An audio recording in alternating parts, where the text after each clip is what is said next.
কিন্তু ঢুকতেছে, এদিকে কি কিছু ঢুকতে দেখছেন আপনারা এখনো? ওই তো জিনিস তো অবশ্যই আসে, প্রশাসন যেভাবে দৃষ্টি দেওয়ার কথা ভাবে দেয় না। একটু প্রশাসন দিয়ে একা পাবো তা না, একটু আপনাদের সহযোগিতা করা লাগবে। আর ওই শরণার্থী বলতে এটা শরণার্থী না, এটা হলো পুশিং চলতেছে। হ্যাঁ হ্যাঁ ভারতের নাগরিকদেরকে জোরপূর্বক বাংলাদেশে বলে পাঠাই দিয়েছে। জি জি। আমার এদিকে এখনো হয় নাই, তো আমরা সতর্কতার সাথে আছি, বিজেপির সাথে আপনাদের সাথে আছি, সাহায্য সহযোগিতা করবো। যদি কোনো ইনফরমেশন পাই আপনাদের নাম্বারে যোগাযোগ করে তাৎক্ষণিক ব্যবস্থা নেওয়ার বা আপনাদের সাথে সহযোগিতা করার জন্য আমরা আছি সবসময়। এটা আমরা আপনাদের কাছে পুশিং আমাদের বর্ডার এখনো হয় নাই, তবে হওয়ার আশঙ্কা আছে। এই জন্য আমরা আচ্ছা একটু আমাদের সহযোগিতা করবেন, আশা করি অবশ্যই আমরা আপনাদের পাশে থাকবো ইনশাআল্লাহ। সবাই একে অপরের সাথে থাকলে এটা থাকছে সবাই।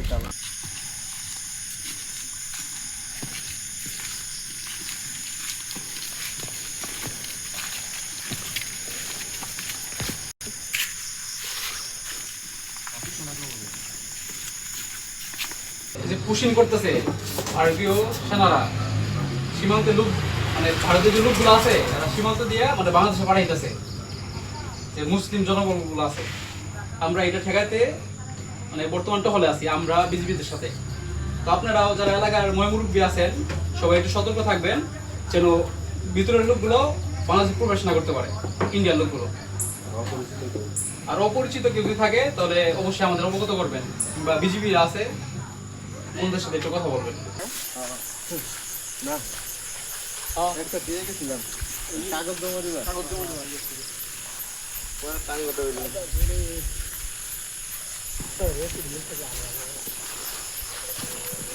বিজিবি সরাসরি বলছে যে ওইখানে যদি কোনো সমস্যা হয় কোনো দায়ভার নিবে না। আর আপনারা আছেন, যদি অপরিচিত কোনো লোক বাইরে থেকে আসে তাদেরকে যদি দেখেন তাহলে আপনারা আমার সাথে যোগাযোগ করবেন, বিজিবি আছে, বিজিবির সাথে যোগাযোগ করবেন, ছাগল নিলে তার একটা ফন্দি আমাদের করতে সহযোগিতা করবেন। তোমার না ভাই গরু দৌড়ে নিল, তখন তো তুমি গরু লেগে যাবে, তখন তোমার ধরবে। কথা তো বুঝছো, এমন আছে গুলিও করতে পারে। অপরিচিত লোক পাইলে আমাদের হেল্প করবেন, আপনারা যদি সহযোগিতা করেন তাহলে আপনার মানে আপনার আমাদের সবার জন্য উপকার। অবশ্যই ঠিক আছে? আর সামনে বিজেপি আছে, এই কোনো সমস্যা হলে আমাদের কাছে লোক দিবেন।